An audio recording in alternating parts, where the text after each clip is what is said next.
Hello viewers. आपने निम्न प्रश्नों का सामना तो अवश्य किया होगा।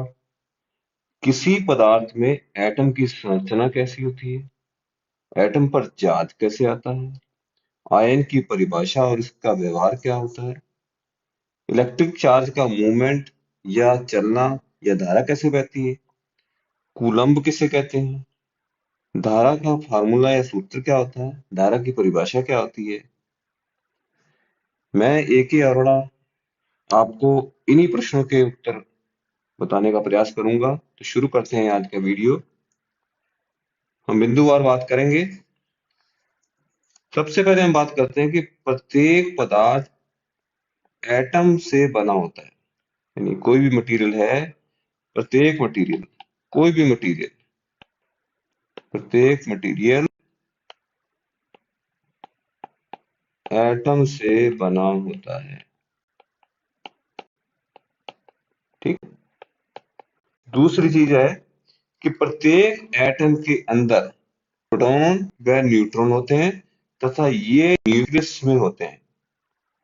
प्रोटॉन पर पॉजिटिव व न्यूट्रॉन पर कोई चार्ज नहीं होता है। कोई भी एटम है, उसके अंदर एक न्यूक्लियस होता है जिसमें कुछ प्रोटॉन और कुछ न्यूट्रॉन होते हैं। प्रोटॉन और न्यूट्रॉन की संख्या अलग अलग भी हो सकती है, सेम भी हो सकती है। तो ये न्यूक्लियस बनाता है किसी एटम का। और प्रोटॉन के ऊपर हमेशा पॉजिटिव और न्यूट्रॉन पर नेगेटिव, न्यूट्रल, न्यूट्रॉन पर न्यूट्रल, यानी कोई चार्ज नहीं, कोई चार्ज नहीं, न्यूट्रॉन पर कोई चार्ज नहीं होता। उसके बाद आते हैं, प्रत्येक न्यूक्लियस के बाहर प्रोटॉन के बराबर इलेक्ट्रॉन होते हैं। इलेक्ट्रॉन पर नेगेटिव या ऋणात्मक चार्ज होता है। अब सबसे अंदर अंदर तो मैंने बता दिया न्यूक्लियस है, इसमें कुछ प्रोटॉन और कुछ न्यूट्रॉन है। दो प्रोटॉन एक न्यूट्रॉन जैसे होता है, ये तो है न्यूक्लियस। इसके बाहर जो है वो, जैसे दो प्रोटॉन दो इलेक्ट्रॉन मिलेंगे आपको। ठीक है। हर न्यूक्लियस के बाहर जो है वो प्रोटॉन के बराबर इलेक्ट्रॉन्स होते हैं, और इलेक्ट्रॉन क्या है? Negative charge. ये किसी एटम की संरचना होगी। सामान्य स्थिति में एक एटम पर कोई चार्ज नहीं होता है, क्योंकि proton is equal two electron. Proton positive है, इलेक्ट्रॉन नेगेटिव है, तो किसी एटम के अंदर जितने प्रोटॉन अगर हैं, उतने ही अगर इलेक्ट्रॉन हैं, तो उसके ऊपर कोई चार्ज होगा नहीं। क्योंकि ये रूल है कि जितने प्रोटॉन है उतने इलेक्ट्रॉन है। तो हमेशा एटम जो है वो इलेक्ट्रिकली न्यूट्रल रहता है, नहीं उसके ऊपर कोई चार्ज नहीं होता। जब किसी एटम में एक इलेक्ट्रॉन बाहर से आ जाता है, यानी एक इलेक्ट्रॉन बाहर से आ जाए, तो नेगेटिव चार्ज की संख्या बढ़ गई, तो यह नेगेटिव बन जाता है। इसी प्रकार से एक इलेक्ट्रॉन यदि बाहर चला जाए, तो ये क्या बनेगा? पॉजिटिव बन जाएगा। अगर एक इलेक्ट्रॉन बाहर जाएगा तो प्रोटॉन की संख्या बढ़ जाएगी। प्रोटॉन की संख्या बढ़ जाएगी, प्रोटॉन पॉजिटिव है तो इसलिए पॉजिटिव बन जाएगा। ठीक है। यानी प्रोटॉन की संख्या यदि इलेक्ट्रॉन की संख्या से ज्यादा होगी तो ये पॉजिटिव चार्ज हो जाएगा, और यदि इलेक्ट्रॉन की संख्या प्रोटॉन से ज्यादा होगी तो ये नेगेटिवली चार्ज हो जाएगा। एटम जब चार्ज हो जाता है तो उसे आयन कहते हैं। जब इलेक्ट्रॉन के ऊपर या पॉजिटिव, जो एटम के ऊपर पॉजिटिव या नेगेटिव चार्ज होता है तो उसको बोलते हैं आयन।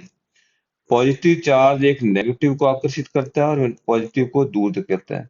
कोई भी पॉजिटिव चार्ज है, अपोजिट चार्ज वाले, यानी पॉजिटिव का अपोजिट नेगेटिव, तो नेगेटिव आयन को तो अट्रैक्ट करेगा, और अगर पॉजिटिव के पास पॉजिटिव अगर भी रखेंगे तो उसको ये रिपेल करेगा, दूर धकेलेगा। इसी प्रकार एक इलेक्ट्रॉन दूसरे प्रोटॉन को तो अट्रैक्ट करेगा। इलेक्ट्रॉन के अपोजिट प्रोटॉन होता है चार्ज में, तो उसको अट्रैक्ट करेगा। इलेक्ट्रॉन इलेक्ट्रॉन को जो है वो रिपेल करेगा, दूर करेगा।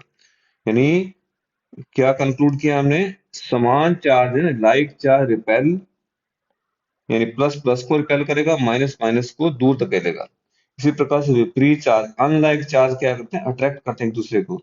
तो प्लस प्लस माइनस माइनस, तो ये तो हो गया आपके रिपेल करेंगे। प्लस माइनस या माइनस प्लस, ये क्या करेंगे? आपके एक दूसरे को अट्रैक्ट करेंगे। ये बोलते हैं लाइक चार्ज, ये अनलाइक चार्ज। अनलाइक चार्ज में एक पॉजिटिव है तो दूसरा नेगेटिव, एक नेगेटिव दूसरा पॉजिटिव, और लाइक में एक पॉजिटिव दूसरा भी पॉजिटिव, एक नेगेटिव दूसरा भी नेगेटिव। किसी इंसुलेटर जैसे नायलॉन को रब करने से स्टैटिक चार्ज उत्पन्न होता है, वह आज भी आती है, परंतु यह मूव नहीं करता, इसलिए धारा नहीं बहती है। अब किसी के आके नायलॉन के शर्ट अगर आपको एक्सपीरियंस हो तो उसके ऊपर हाथ लग जाए अचानक से, तो उसमें आवाज आती है। तो इससे क्या होता है, इसमें स्टैटिक चार्ज उत्पन्न हो जाता है, लेकिन ये स्टैटिक चार्ज जो उत्पन्न होता है वो मूव नहीं करता है, ठीक है, इसलिए इसमें से धारा नहीं बह सकती। तो इंसुलेटर के अंदर धारा क्यों नहीं बहती है? इंसुलेटर में चार्ज जो है वो स्टैटिक या मूव नहीं करता है, धारा नहीं बहती, ठीक है ना। स्टैटिक चार्ज की धारा नहीं बहती क्योंकि जो चार्ज है वो स्टेबल है, मूव नहीं करता। उसके बाद आते हैं इलेक्ट्रिक चार्ज के मूव करने से धारा बहती है। जब भी इलेक्ट्रिक चार्ज मूव करेगा तो धारा बहेगी। चार्ज की यूनिट क्या होती है? इस चार्ज को जो आवेश, चार्ज को नापते हैं कूलम्ब में, चार्ज को नापते हैं कूलम में। एक कूलम चार्ज है वो 6.3 मिलियन मिलियन मिलियन इलेक्ट्रॉन्स पर होता है, यानी कि बहुत ज्यादा, यानी इतने इलेक्ट्रॉन्स हैं। तो यानी कि एक कूलम जो है वो के अंदर जो है ना, इलेक्ट्रॉन की संख्या बहुत ज्यादा है, तो एक इलेक्ट्रॉन पर चार्ज बहुत होता है। तो इसका मतलब जो है कूलम की इकाई में बात करें तो एक इलेक्ट्रॉन पर चार्ज जो है वो, एक इलेक्ट्रॉन पर चार्ज बहुत कम होता है, ठीक है, क्योंकि एक कूलम जो है बहुत बड़ी यूनिट है। अब एम्पियर की बात करते हैं। एक एम्पियर धारा किसको बोलते हैं? एक एम्पियर धारा का अर्थ है एक कूलम्ब एक सेकंड में बहना, यानी एक कूलम्ब यदि एक सेकंड में बहता है तो वो बोलते हैं एक एम्पियर करंट बोल रही है, या एक ampere current is equal to 1 coulomb प्रति सेकंड, एक कूलम्ब प्रति सेकंड। यदि आई धारा, क्यू चार्ज, टी टाइम हो, तो I is equal to Q upon T. तो धारा का ये फार्मूला है, इसे अच्छी तरह समझ लीजिए।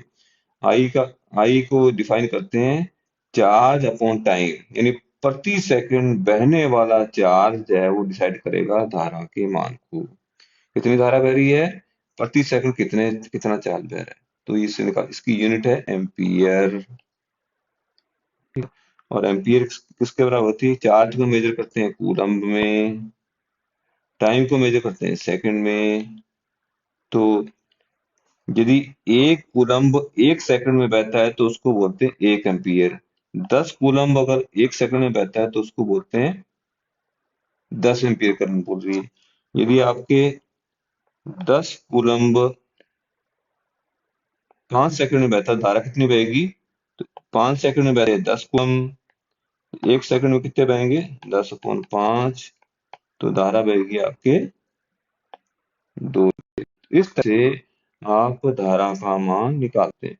अब इसी फार्मूले को अगर रीअरेंज करा जाए, I is equal Q upon two को Q is equal to I in T. यदि आपको चार्ज निकालना है और आपको धारा पता है तो उसको टाइम से मल्टीप्लाई कर दीजिए, ठीक है। चार्ज निकालना है यदि आपको, तो धारा को टाइम से मल्टीप्लाई, यदि जैसे जैसे धारा आपकी 10 एम्पियर है, टाइम आपका 5 सेकंड है, तो चार्ज कितना हो गया? 50 कूलम्ब। ये चार्ज निकालने का तरीका है। तो इस तरह से मैंने इस वीडियो में आपको चार्ज, इलेक्ट्रिक चार्ज क्या होता है, इलेक्ट्रिक चार्ज की परिभाषा, इलेक्ट्रिक चार्ज की यूनिट, एटम क्या होता है, एटम के अंदर प्रोटॉन और न्यूट्रॉन कैसे बिहेव करते हैं, इलेक्ट्रॉन कैसे बिहेव करता है, कोई भी एटम पॉजिटिव और नेगेटिव कैसे होता है, आयन क्या होता है। फिर उसके बाद मैंने आपको इंसुलेटर के अंदर जो है वो का व्यवहार जो है वो, इसमें इलेक्ट्रिक करंट क्यों नहीं बहती है वो बताया। और अंत में मैंने आपको बताया कि धारा को किस तरह से डिफाइन करते हैं, धारा की यूनिट क्या होती है और कूलम्ब क्या होता है। इस तरह से ये सब चीजें मैंने इस वीडियो में एक्सप्लेन करने की कोशिश की। मुझे उम्मीद है कि वीडियो आपको पसंद आया होगा, पसंद आया तो उसको लाइक और शेयर करें, और इस वीडियो के बारे में कोई कमेंट, क्वेरी या फीडबैक जरूर लिखें। इस चैनल को पहली बार देखने वाले इस चैनल को सब्सक्राइब करें। इस वीडियो को देखने के लिए आपका बहुत बहुत धन्यवाद।